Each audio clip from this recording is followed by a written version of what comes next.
예, 한판 승부의 한판 브리핑 김수민 평론가와 함께하겠습니다. 어서 오십시오. 네, 반갑습니다. 자, 먼저 더불어민주당 이재명 대표 오늘 대장동 개발 특혜 의혹에 대해서 특검을 제안했습니다. 먼저 이재명 대표의 목소리를 듣고 이어가겠습니다.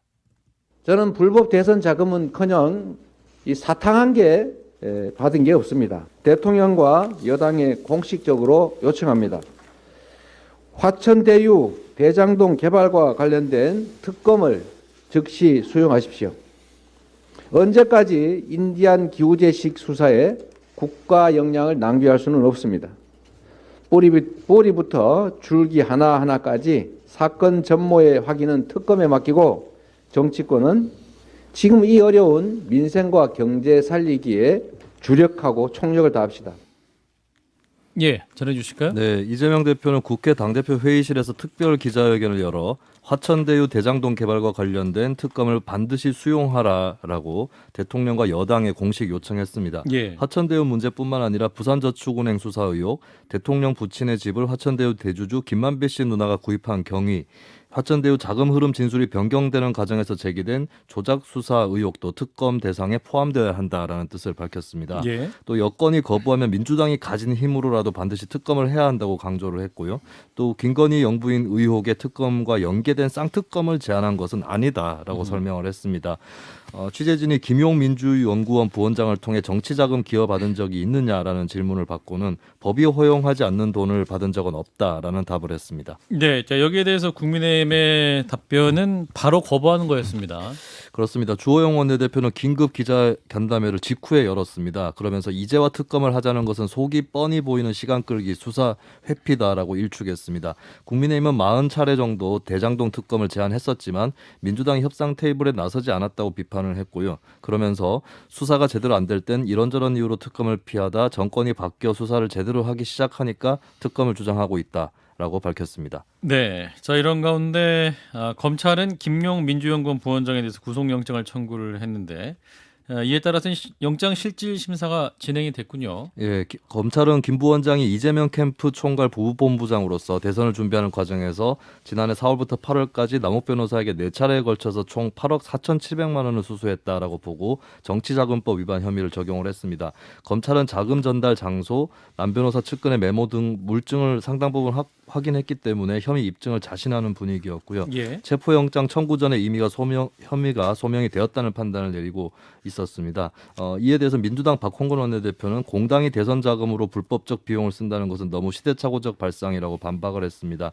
MBC 라디오 김종배의 시선집중에 출연한 자리에서 박홍근 원내대표는 김 부원장이 여러 조직의 실무를 맡았는데 돈을 그렇게 받았으면 돈을 쓰고 다녀야 했는데 당시 콩나물국밥도 얻어먹고 다녔다고 한다라고 얘기하기도 했습니다. 예, 돈 받았으면 쓰고 다녀야지. 콩나물국밥도 본인이 못 내고 다녔다. 그런 얻어먹고 의미. 다녔다. 얻어먹고 이렇게, 다녔다. 예, 얘기를 했습니다. 네, 그리고 민주당에서도 또 기자회견을 열었는데 안호영 수석 대변인이죠. 유동규 씨의 석방을 막기 위해 모든 조치를 했다는 검찰의 해명 거짓말이다라는 말인데 무슨 말입니까? 네, 안호영 수석 대변인은 검찰은 위례 사건과 관련해 법원에 추가 구속 요청을 하지 않은 것으로 드러났다. 그러니까 유동규 씨 석방을 막기 위한 조치를 하지 않았다라고 주장을 했습니다. 사실상 풀어준 거다? 네, 풀려나는데 막는 조치를 하지 않았다. 만능 조치하지 않았다. 예, 그렇게 주장을 한 것이죠. 음. 그리고 검찰은 변호인의 입회 없이 동거인을 조사실에서 만나도록 한 사실도 드러났다라고 하면서 예. 이 또한 당초 검찰의 해명과는 배치된다라고 지적을 했습니다. 또 안 대변인은 유동규 씨가 건넸다는 돈의 횟수나 액수도 시시각각 바뀌고 있다면서 남욱 변호사의 진술 변화도 수상하다라고 밝혔습니다. 과거에는 이재명 당시 시장이 CR도 안 먹힌다라고 했던 것이 남욱 변호사의 진술이었는데 예. 이제 와서 유동규 씨와 동일한 취지의 진술을 하고 있다라고 하는 이야기였고요. 그러면서 무검 유죄, 유검 무죄의 세상을 만드는 윤석열 검찰의 검은 수사를 국민께서 두 눈 뜨고 지켜보실 것이다라고 밝혔습니다. 한편 유동규 씨 석방이 계기가 됐던 대장동 위례신도시 사건 병합 불발에 대해서 성지용 서울중앙지법원장이 오늘 국회 법제사법위원회 국감에서 입장을 밝혔는데요. 예. 두 사건이 별개의 사건이기 때문에 구속영장을 발부하면 별건 구속이 된다. 그래서 병합하지 않았다라고 밝혔습니다. 병합하지 않았다. 자, 일단 이재명 민주당 대표의 특검 실시 주장. 자, 어떻게 들으셨는지 신 작가님부터. 뭐 철진한 이야기를 지금 하고 있거든요. 이거 철진하다. 대선 국면에서 나왔다가 이미 끝난 얘기인데. 대선 때 그렇죠. 주장됐던 얘기진 하죠. 그 예. 기차가 떠나가지고 지금 부산역에 도착할 즈음인데 여기서 다시 기차 타자라고 얘기하는 격이거든요. 예. 일단 이제 시간 끌기용이고요. 그 다음에 또 다른 뭐 물타기용. 예를 들어가지고 윤석열 뭐 옛날 검사의 목까지 집어넣자. 부산저축은행 뭐 수사. 이런 식인데, 그러니까 그 사안을 갖다 정면으로 하는 게 아니라 약간 그 정치적인 프레임을 뒤집어 씌워가지고 뭔가 국면 전환을 노리는데 이게 이제 통할 것 같지가 않습니다. 이미 시간을 끌어봤자 이거 추락은 결정되어 있는 거거든요. 그 추락하는 시점을 늦춘다 해서 뭐가 달라지느냐. 당에만 더 큰 피해만 돌아가거든요. 사실상 어떻게 돼 있냐면 지금 남욱의 진술, 그다음에 유동규. 남욱 유동규의 진술이 있지 않습니까? 유동규 씨가 먼저 얘기하고 그다음에 남욱이 확인을 해줬고 그다음에 이 두 사람의 진술을 토대로 남욱의 집사인 이모 씨를 아마 압수수색을 했던 모양이에요. 근데 그 사람 사무실에서 뭐가 나왔냐 메모가 나왔는데 예. 그 메모가 돈의 구체적인 액수, 그다음에 돈을 전달해 준 날짜, 그다음에 구체적인 장소까지 다 기록이 돼 있었거든요. 그다음에 이게 이 두 사람의 진술, 즉 남욱과 유동규의 진술과 정확하게 일치한다라는 겁니다. 예. 라고 한다면 검찰이 이것까지 다 뭐 조작을 했을 리는 없지 않습니까? 이런 문제거든요. 그런데 라고 한다면 지금 이재명 대표가 할 수 있는 일은 그냥 검찰이 엄정한 수사를 바란다 이 정도에서 끝나야 되거든요. 아니면 기껏 할 수 있는 거는 김용까지는 받았을지 몰라도 나는 그 돈을 받은 적이 없다라고 얘기를 하고 예. 그다음에 그분한테 진상을 갖다 좀 솔직하게 얘기해라 이 정도를 할 수 있는 거지. 이걸 지금 특검까지 가져가지고 당 전체를 갖다 동원해서 지금 스크럼을 짜고 있는 거잖아요. 그러니까 결국 공당을 자신을 보호하기 위한 수단으로 지금 활용하고 있다는 거. 저는 이건 굉장히 잘못됐다고 봅니다. 김 소장님은? 요즘 이제 기억이 가물가물들 하실 텐데 부산저축은행 수사 의혹이라는 것은 부산저축은행에서 남욱 씨가 대장동 관련돼서 그 당시에 이제 세븐이라는 뭐 회사도 있었는데 하여튼 돈을 대출받습니다. 남욱 플러스 이강길 씨가 있었죠. 저도 이제 하자 오래돼서 1,000억 넘는 돈을 대출받는 과정에서 커미션을 제공하고 돈을 가져온 다음에 시간이 지나서 보니까 그 돈을 갚지 않은 상태에서 대장동의 땅의 30%를 소유하게 되죠. 그리고 이것이 문제가 되는 과정에서 당시에 주임 검사였던 이 윤석열 검사 이 문제를 변호하기 위해서 또 박영수 특검이 등장을 합니다. 그럼 예. 박영수 특검 이 변호사를 누가 소개시켜 줬느냐? 김만배 씨였죠. 김만배 씨가 대장동을 알게 되는 순간이었습니다. 그렇게 돼서 이 모든 사람들이 회오리처럼 대장동으로 빨려들면서 이 사건이 시작이 됐는데 이 문제에 대해서는 박용수 특검 특수부 검사죠. 김만배 씨 그리고 그 당시에 이제 법조국 출입 기자였죠. 그래서 이 문제가 또 흐지부지 넘어갔고요. 대통령 부친의 문제도 마찬가지로 그 덱을 그렇게 내놨는데 우연히도 김만배 씨 누나가 지나가다 저 집이 마음에 든다라고 해서 샀다라는 이야기를 지금 국민들에게 믿으라고 하고 있지 않습니까?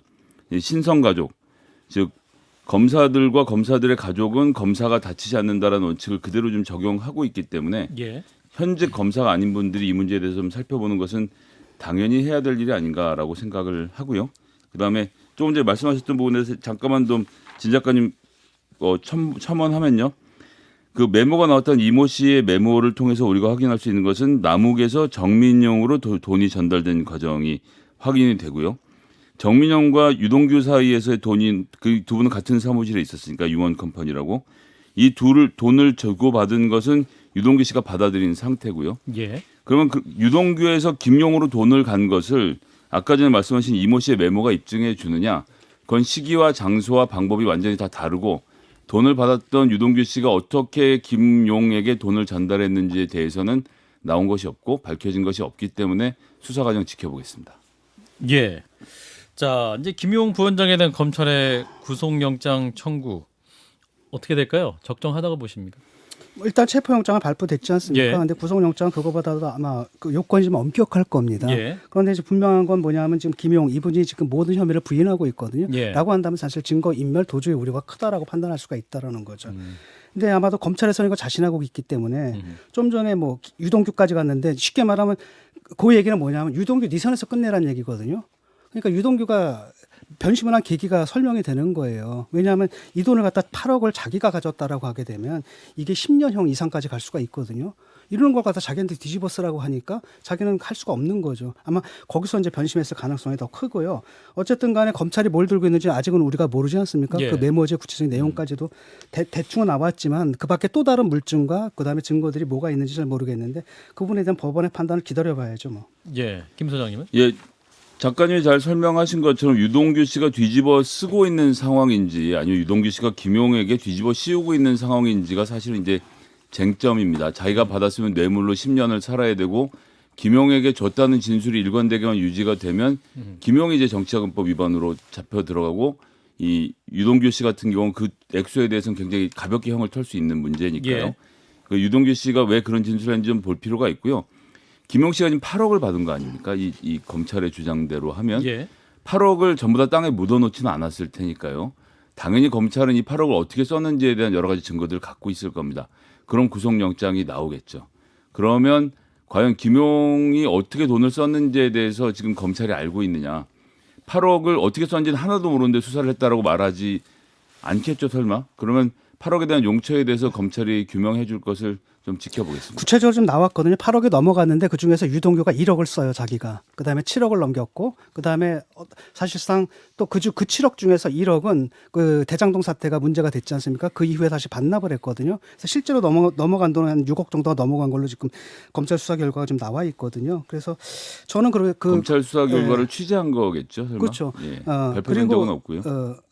발표됐는지는 잘 모르겠는데. 아니요, 그냥 아니 피사실이니까요. 아니 왜냐하면 아직 그게 공개는 체포영장에 그 신청할 때 거기가 기재가 돼 있는지 잘 모르겠는데 예. 어쨌든 언론사의 간에 취재죠, 그냥. 근데 유동규가 있는데 문제는 예. 뭐냐면 남욱까지 그런 거짓말할 필요가 없거든요. 아니 남욱이 그렇게 얘기를 했거든요. 최종 이렇게 해서 이 예. 사람 거쳐서 이 사람 거쳐서 하여튼 최종 수사의 예, 사실관계는 예. 저희가 잘 알 수는 없는 거니까요. 예. 일단 예, 그 지켜보시죠. 작가님 말씀 그냥 언론의 보도 사항을 말씀해 주신 그러니까 것이고. 남욱하고 유동규가 같이 입을 맞춰가지고 거짓말할 동기는 하나도 없다라는 거예요. 그래서 예. 그 6억에 대해서 검찰이 자료를 갖고 있어야 되죠. 현금을 어디 묻어놓지 않았다면요. 네. 자 일단은 김용 부원장에 대한 검찰의 구속영장 청구 법원의 판단을 좀 지켜보도록 하고요. 자 오늘 또 국회 법사위 얘기로 가보겠습니다. 국정감사에서 역시 이 여야 공방 사법 리스크 문제로 계속 시끄러웠던 것 같아요. 네, 오늘은 16개 법원에 대한 국회 법제사법위원회 국정감사가 있는 날이었습니다. 예. 이날도 이재명 대표 사법 리스크에 대한 공방이 펼쳐졌고 국민의힘은 검찰 수사의 정당성을 강조한 반면 민주당은 사법당국의 중립성과 수사 공정성이 상실됐다라는 주장을 했습니다. 권칠승 민주당 의원은 대선 이후 이 대표를 둘러싼 압수수색이 224건이라고 하면서 윤 대통령과 김건희 여사 관련 압수수색은 제로라고 중립적인 수사가 아니라고 비판을 했습니다. 예. 이에 대해서 국민의힘 유상범 의원은 압색 224건은 장소 물건을 일일이 세서 적은 것 같다라고 주장을 했고요. 장동혁 의원은 김건희 영부인 관련해서 도이치모터스 의혹 30회, 코바나 컨텐츠 의혹 38회 압수수색이 이루어졌다라고 반박을 했습니다. 국민의힘 조수진 의원은 김 부원장이 불법 자금을 받은 시점은 대선 후보 경선을 앞둔 시점으로 이 수사는 문재인 정부 때 시작했다라고 비판을 했고요. 민주당의 최광욱 의원은 대검찰청 국감을 앞두고 검찰이 체포 압색을 벌이고 피해 사실 공표를 자행했다라고 하면서 예. 그걸 받아서 여당 의원들이 반복하는 것이 정상적이냐라고 반문했습니다. 예. 자 이어서 교육위원회 국정감사에서는 김건희 여사의 논문 표절 의혹 공방이 이어졌는데 어떤 내용이었습니까? 네, 증인이 채택됐었지만 불출석했었던 임홍재 국민대 총장, 장윤금 숙명여대 총장이 오늘은 출석을 했습니다. 예. 강민정 의원은 장 총장을 상대로 숙명여대가 김 여사 논문 관련 예비조사를 끝내고 7개월이 지나도록 본조사를 하지 못하고 있다라고 하면서 이렇게 시간을 끌 정도로 교수님들 수준이 낮은가라고 비판을 했고요. 예. 민주당의 강득구 의원은 과거 새누리당 문대성 전 의원의 논문 표절 의혹 심사 때 24일이 걸렸는데 김건희 여사는 392일이 걸렸다라고 비판했습니다. 이에 대해서 임홍재 국민대 총장은 법과 규정이 있고 김 여사 논문은 시효가 도과되어 바로 예비조사에 들어갈 수 없었다라고 설명을 했습니다. 반면에 국민의힘은 이재명 대표의 논문 표절 논란으로 맞불을 놨는데요. 조경태 의원은 이 대표 논문 표절 문제를 두고 이렇게 심하게 뺏기는 경우는 처음 봤다. 토시 하나 다르지 않다라고 하면서 가천대학교에 대한 특정 감사를 요구를 했습니다. 또 김병욱 의원은 대통령 부인보다 현직 국회의원인 이 대표의 논문을 더 철저히 검증해야 된다라고 밝혔고요. 또 이태규 의원은 국가가 연구 논문에 개입하자는 것인데 대학 자율은 존중돼야 된다라고 엄호했습니다. 자 이재명 대표의 사법 리스크 얘기가 나오면 또 민주당은 대통령과 영부인 관련 수사는 안 되고 있다 지적을 하고 있고 또 김건희 여사 논문 문제 나오면 또 이재명 대표의 또 논문 얘기도 나오면 서로 계속해서 쌍방 문제 제기하고 있습니다. 자, 이런 상황 어떻게 보시는지 진 작가님. 논리적으로 연동이 안 되거든요. 이재명 대표 사법 리스크는 사법 리스크대로 처리하면 되는 거고 예.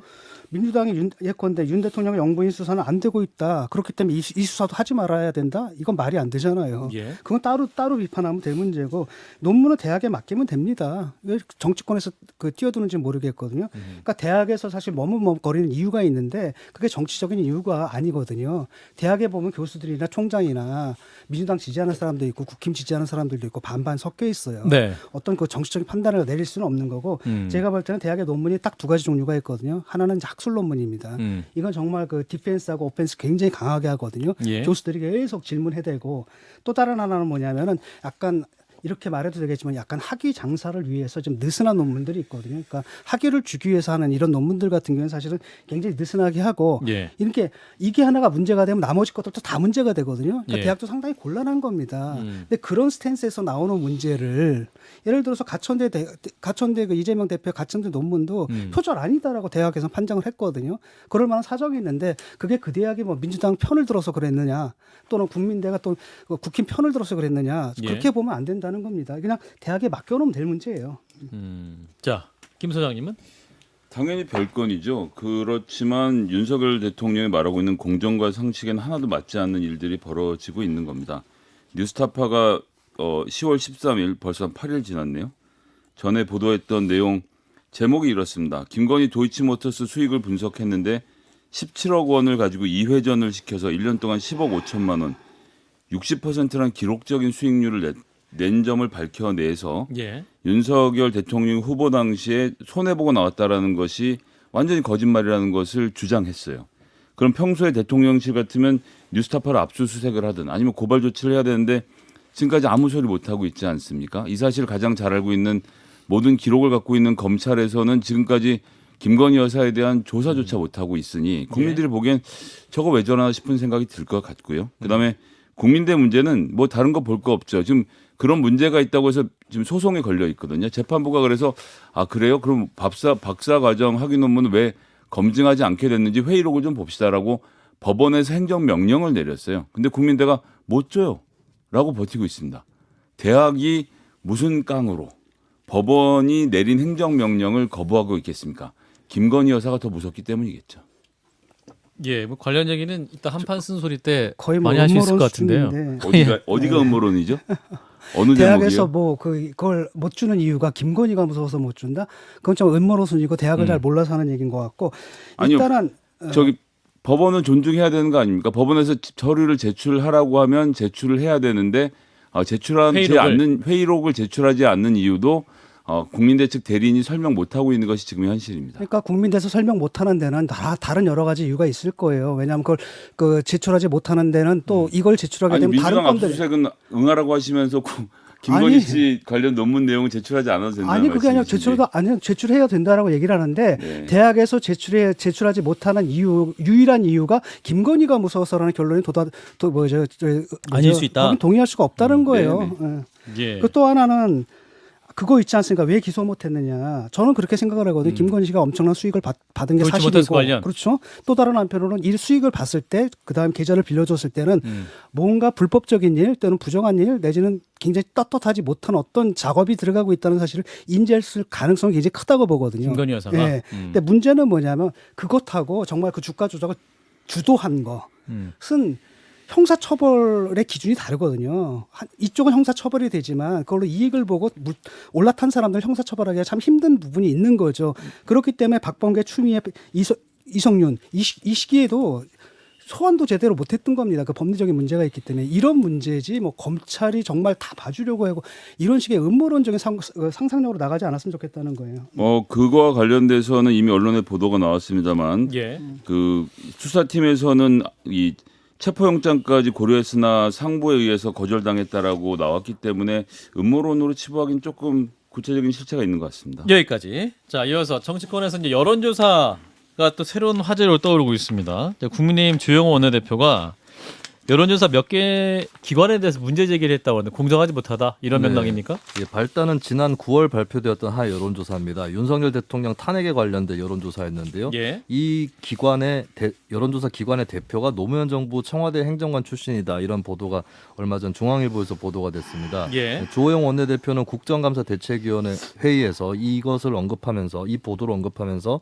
민의를 왜곡하고 정권을 흔들려는 정략적 의도가 있어 보인다라고 비판했습니다. 주 대표는 해당 기관의 대표가 중앙선거 여론조사 심의위원회 등록 업체를 운영 중에 미등록 업체로 또 다른 업체를 만들어서 탄핵 관련 여론조사를 했다고 지적을 했는데요. 예. 이 여론조사는 이제 넥스트 위크 리서치라는 기관이 발표를 했습니다. 근데 이 업체 대표가 리서치뷰 대표와 동일 인물이다라고 하는 그런 내용이었습니다. 또 주 원내대표는 교통방송 라디오 프로 진행자 김어준 씨를 언급하면서 여론조사 기관을 설립한다는 소식을 또 같이 언급을 했습니다. 그러면서 이런 시도들은 여론조사의 공신력을 떨어뜨리고 국민 불신을 부추길 뿐이다. 제도적 장치를 마련하겠다라고 밝혔습니다. 예. 자, 정치권의 불금 여론조사에 대한 문제 제기. 친 작가님부터 논평을 해주시면. 탄핵 관련 여론조사 이것은 상당히 악의적이고요. 이게 자기 실현적 예언이라 그러거든요. 그걸 하게 되면 이제 사실은 그런 여론이 없는데도 하게 되면 마치 여론이 있는 것처럼 되면서 실제로 예. 여론이 생기기도 하는 이런 걸 기대를 하는 모양인데 예. 이걸 이제 넛지라 그러거든요. 우리가 이제 동일한 가격에 동일한 품질의 제품을 사는 두 가게가 있는데 예. 누가 거기 먼저 서 있느냐거든요. 한 사람이 먼저 서 있잖아요. 그럼 다음 사람들이 다 이쪽을 쭉 쓰게 돼 있거든요. 그러니까 넛지 효과를 노린 장난인데 이것은 여론조사, 국민들의 여론을 살펴서 국정에 올바로 반영하겠다는 그 의지보다는 이걸 가지고 정치적인 장난을 치겠다는 게 너무 큰 것 같습니다. 지금 예를 들어서 탄핵에 거론될 상황이냐 그게 아니잖아요. 대통령을 탄핵을 하려면 탄핵할 만한 준대한 사유들이 있잖아요. 그런 사유가 지금 나온 게 없는데 예. 이런 여론을 이런 걸 가지고 여론조사를 한다는 것 자체가 제가 뜬금없고 이건 분명한 그 정치적 기동이다. 근데 뭐 또 이거를 또 뭐 어떤 제도를 통해 가지고 막겠다.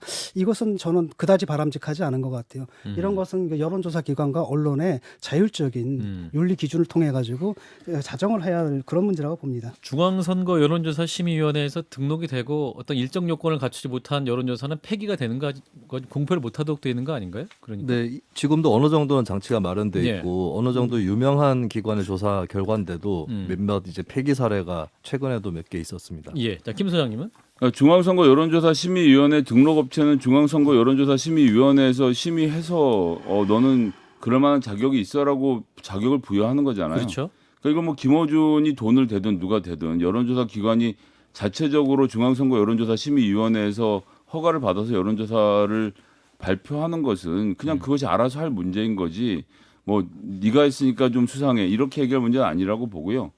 노무현 정부 청와대 행정관 출신이 여론조사를 했다. 뭐 저는 이건 자세한 내용은 잘 모르는데 노무현 정부가 2002년부터 2007년까지니까 지금부터 15년 전 아닙니까? 예.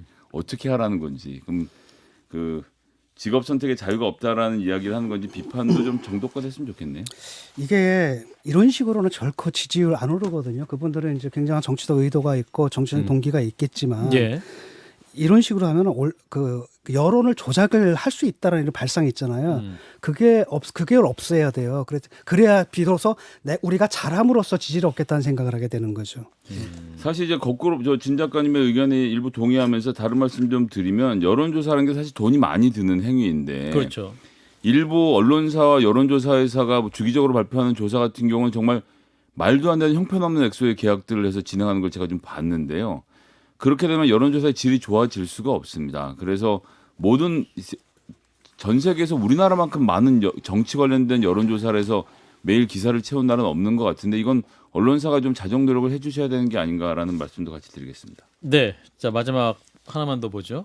검찰이 그 서욱전 국방장관 또 김홍희 전 해양경찰청장에 대해서 구속영장을 청구했는데 오늘 영장실질심사 진행된 거죠? 네, 서욱 전 장관은 오전 9시 40분쯤 서울중앙지법에 도착을 했고요. 김홍희 전 청장은 오후 2시쯤부터 이 심사가 열린 것으로 보입니다. 어제 예. 검찰 관계자는 언론에 조사에 임한 태도, 행적 등 여러 사정을 고려할 때 둘의 신병을 신속하게 확보하는 것이 불가피하다고 판단했다라고 설명을 했고요. 예. 또 검찰은 서 전 장관 혐의 내용에 청와대 국가안보실과 공모했다라고 하는 것을 적시한 것으로 알려졌습니다. 그렇다면 윗선 수사로 이어질 거다라고 하는 그런 전망이 유력하게 나옵니다. 네, 저 어제 법사위에서는 대검 국정감사에도 이 서해 공무원 피격 사건이 쟁점이었는데 이원석 검찰총장이 이 사건을 제주 4.3에 비유했다고 하는데 어떤 맥락이었습니까? 네, 이원석 검찰총장은 생명을 지켜주지 못한 국민에 대해 명확한 근거 없이 국가보안법 위반 사범이라고 단정하는 것은 큰 상처가 될 수 있다라고 주장을 했는데요. 그러면서 본인이 제주지검장 시절에 제주 4.3 사건 재심에 관여했던 일을 소개를 했습니다. 그러면서 권위주의 정권 시대에 북한으로 월선했던 어민들에 대해 간첩으로 몰아서 처벌해서 재심으로 바로잡고 있다 이런 말도 남겼고요. 예. 그러면서 문 전 대통령 서면 조사 검토에 대한 질문도 받았는데 신중을 기해야 한다면서 항상 수사는 삼가고 삼가야 한다는 생각을 갖고 있다라고 답변했습니다. 예, 자, 이원석 검찰총장의 견해 어떻게 들으셨는지 진 작가님부터. 4.3 사건하고 왜 비교하는지 모르겠거든요. 결이 예. 전혀 다른 사건인 것 같고 예. 저는 이건 굉장히 문제가 있는 사건이라고 보거든요. 왜냐하면 한 개인의 그 인권이 좀 망가졌지 않습니까? 여기서 우리가 봐야 될 건 뭐냐면 왜 다 월북으로 단정했는가. 그다음에 또 설사 정보 판단은 그렇게 할 수 있다고 보거든요. 근데 문제는 뭐냐, 그걸 왜 공포했는가. 그다음에 그 공포하는 과정 속에서 공표하는 과정 속에서 불필요한 그 사적인 정보까지 같이 그 발표함으로써 그 유가족의 마음을 아프게 한 점이 있거든요. 예. 그걸 봐야 될 것 같고, 두 번째로는 뭐냐면 국가가 그때 구할 수 있었는가 없었는가, 그때 국가가 해야 할 노력을 충분히 다했는가, 이걸 좀 봐야 되거든요. 근데 이게 이제 과연 그 형사적으로 책임을 물을 수 있는 사안인가, 이거는 조금 법리적으로 따져봐야 될 것 같습니다. 김 소장님. 네, 검찰이 맹렬하게 수사하고 있으니까요. 수사 결과가 나오면 뭐 말씀드릴 수 있는 부분이라서 뭐 별다른 드릴 말씀 약간 이렇게 약간 보수의 이념적 프레임을 이 사건에 뒤집어 씌운 것 같아요. 네. 그래서 그런 측면이 분명히 있습니다. 네, 여기까지 보겠습니다. 네, 김수민 평론가였습니다. 고맙습니다. 네, 감사합니다. 좋아요, 구독. 알림 설정.